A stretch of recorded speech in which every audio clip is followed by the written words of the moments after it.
Nous savons tous que l'ancien Israël était le royaume de Dieu sur lequel il était le roi. Nous souvenons-nous que lorsque le peuple choisit Saül pour être son roi, Samuel fut dans une grande détresse et il se présenta devant Dieu à ce sujet.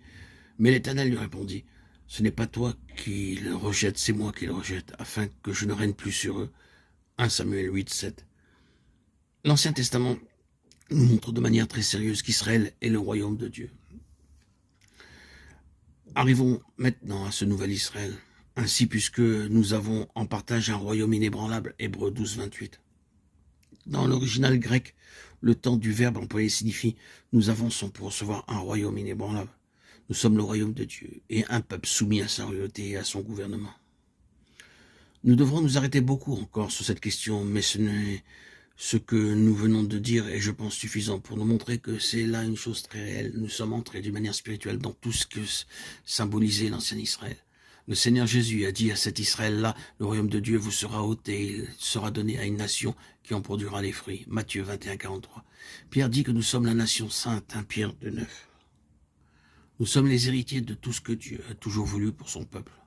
En nous, c'est-à-dire dans sa vraie église de cette dispensation. Dieu est en marche pour réaliser tout ce qu'il avait annoncé durant de nombreux siècles. Nous sommes un peuple privilégié. Le grand besoin de notre temps, c'est que nous, chrétiens, nous apprenions ce à quoi Dieu nous a appelés. Beaucoup ne le savent pas. Nous pouvons parcourir ce monde et nous verrons que dans leur majorité, les chrétiens n'ont aucune idée de ces choses. Ils savent que le Seigneur Jésus est venu dans ce monde comme étant le Fils de Dieu, qu'il a vécu sa vie merveilleuse, accompli ses œuvres, donné son enseignement, est mort d'une mort expiatoire et ressuscité, qu'il a été élevé au ciel et en reviendra.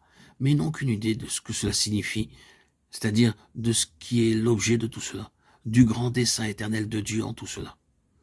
Ils sont tout à fait ignorants de tout ce dont nous venons de parler. Et c'est la raison pour laquelle le christianisme est si faible aujourd'hui.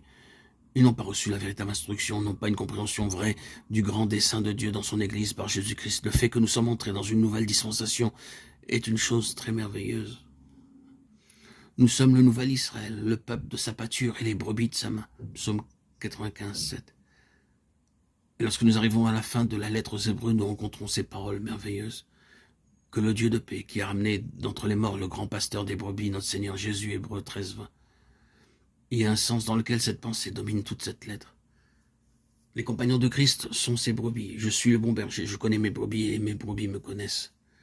Mes brebis entendent ma voix et je les connais, elles me suivent, je leur donne la vie éternelle. Jean 10, 14, 27 et 28. Nous sommes les héritiers de la promesse.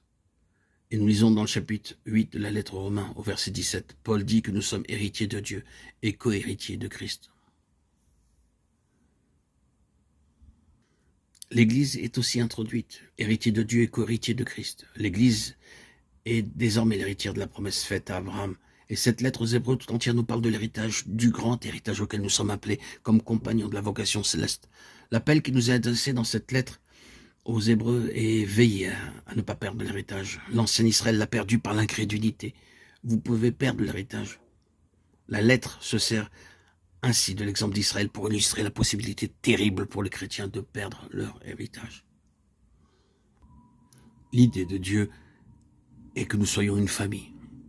Et le Seigneur Jésus a déclaré qu'il était venu dans ce monde particulièrement pour révéler Dieu comme un père. J'ai gardé en ton nom ceux que tu m'as donnés, je leur ai fait connaître ton nom, Jean 17, 12 et 26. Le nom de Dieu qui se trouvait le plus sur les lèvres du Seigneur Jésus était Père. Et Dieu a envoyé l'Esprit de son Fils dans nos cœurs, par lequel nous disons la même chose, parce que vous êtes fils. Dieu a envoyé dans vos cœurs l'Esprit de son Fils, lequel crie Abba, c'est-à-dire Père, Galates 4, 6.